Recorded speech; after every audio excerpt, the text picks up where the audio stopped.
Okay, so I want to make a short video to demonstrate how I actually go ahead and make a sculpture and what the process is. So to begin with, there's the design element. And that begins in my house over a period of days or weeks. And basically the way that works is I come up with an idea of a sculpture. I'll ponder that for a while, play with it in terms of writing it down and doodling and taking notes. And that'll be a process that, again, goes on for a different amount of time. It varies. But the upshot of that is I come up with a design that might be interesting to make. And once I draft that out, then it's time to go to the shop and actually make it. So I want to walk you through my wood shop and part of the process in terms of how we actually make these. Okay, so this is my shop building, and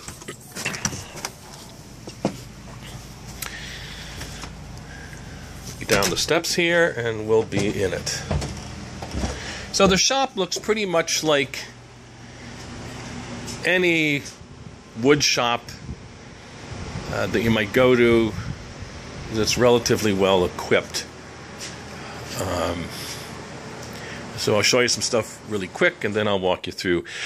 So these are just cabinets, storage places. This is a dust collection system right there. It's like a giant vacuum, and it has ductwork that runs around the shop and goes to all the individual machines that create a bunch of dust. So next to that is what you call a surface planer that's used to control the thickness of a board. If it's too thick, you can plane it down.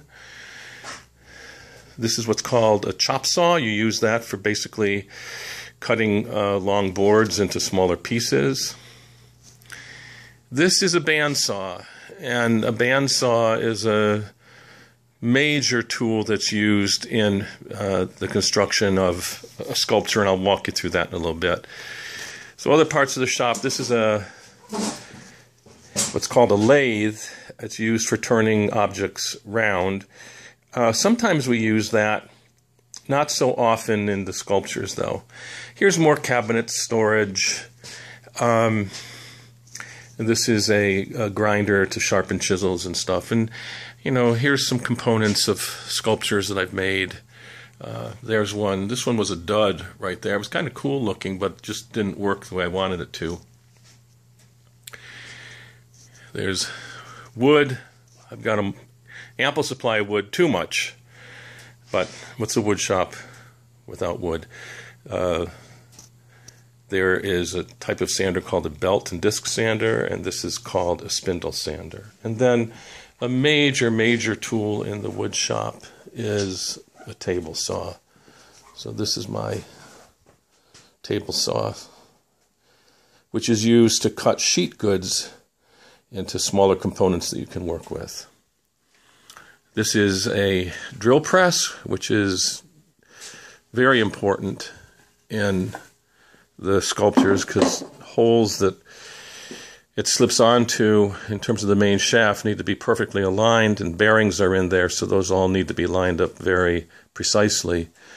And that's a scroll saw, which again is used for making some finer pieces that go into the sculpture. So look at the way this works is when I come out to the shop, the first thing that has to be done is to cut the sheets of plywood, of maple and walnut plywood that I have, and birch plywood, into manageable sheets. They're usually 4 by 8 pieces, so I'll cut them down into 2 by 2 pieces like this. After they're cut into smaller pieces, then I draw out the sculpture onto the wood.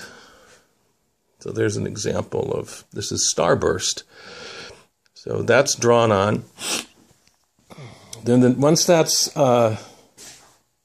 transferred to the wood, then we go over here to the bandsaw and do rough cutting.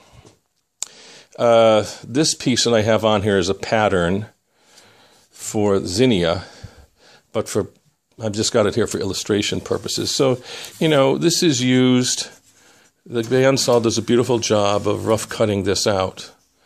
All right? And once we've rough cut it, then we take it over to a spindle sander. And the spindle sander is used to really bring it from a rough cut down to a very precise part. The spindle sander does just a really nice job of finishing it off. We also use a disc sander over there to augment the spindle sander's job. Okay? And then once those pieces are all sanded properly, they come over to a router, which is this. And the router has what you call a router bit